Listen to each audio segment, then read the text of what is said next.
Oui, il faut commémorer Napoléon, parce que commémorer Napoléon, c'est évidemment se rappeler de ce personnage, de ce destin extraordinaire, de cet homme qui a bouleversé, changé à lui tout seul le cours de l'histoire. Commémorer, ce n'est pas glorifier. Donc oui, il faut commémorer, mais il ne faut pas glorifier. Il faut voir cette histoire de Napoléon donc, à travers l'histoire et de peser tous les aspects du personnage.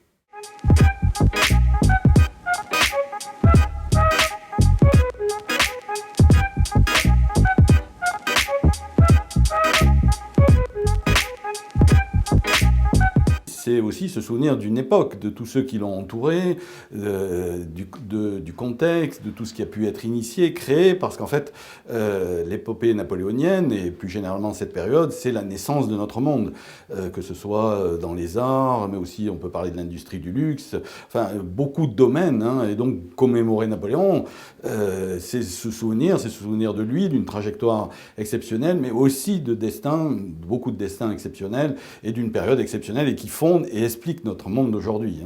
Commémorer, c'est se souvenir ensemble. Et donc il est utile pour chaque nation de se souvenir notamment de Napoléon, donc, qui est quand même un personnage fascinant et qui a marqué très profondément l'histoire de France. Mais commémorer, ce n'est pas glorifier. Donc oui, il faut commémorer, mais il ne faut pas glorifier. Il faut voir cette histoire de Napoléon donc, à travers l'histoire et de peser tous les aspects du personnage.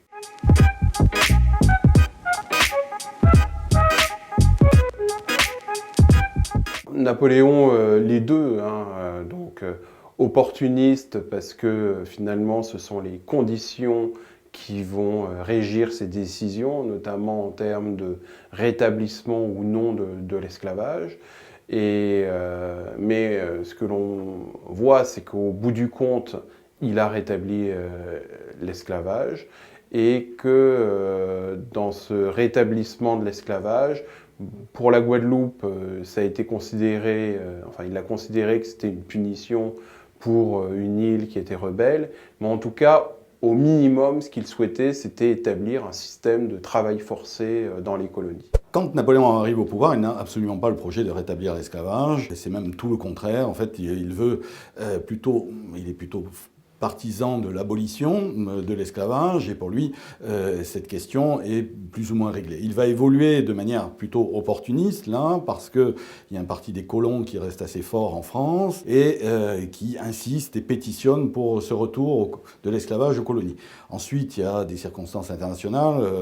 La France est en paix à ce moment-là, donc nous pouvons revenir aux colonies, et Napoléon caresse un rêve américain, celui de fonder un empire colonial autour de Saint-Domingue, qui deviendra Haïti, avec la Floride, la Louisiane, etc. Donc, mais malheureusement, cette région du monde, son économie passe par l'esclavage. Esclavagiste, non, puisqu'il n'a jamais écrit en faveur de l'esclavage, il n'a jamais possédé d'esclaves, et même au soir de sa vie, à Sainte-Hélène, il voudra faire affranchir des esclaves, donc c'est dire que sur la question, il est plus que complexe.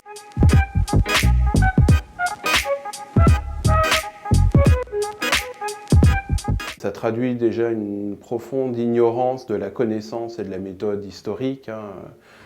L'histoire, c'est pas un bilan comptable, c'est essayer de comprendre, d'expliquer pourquoi à tel moment, telle décision est prise et dans quel contexte.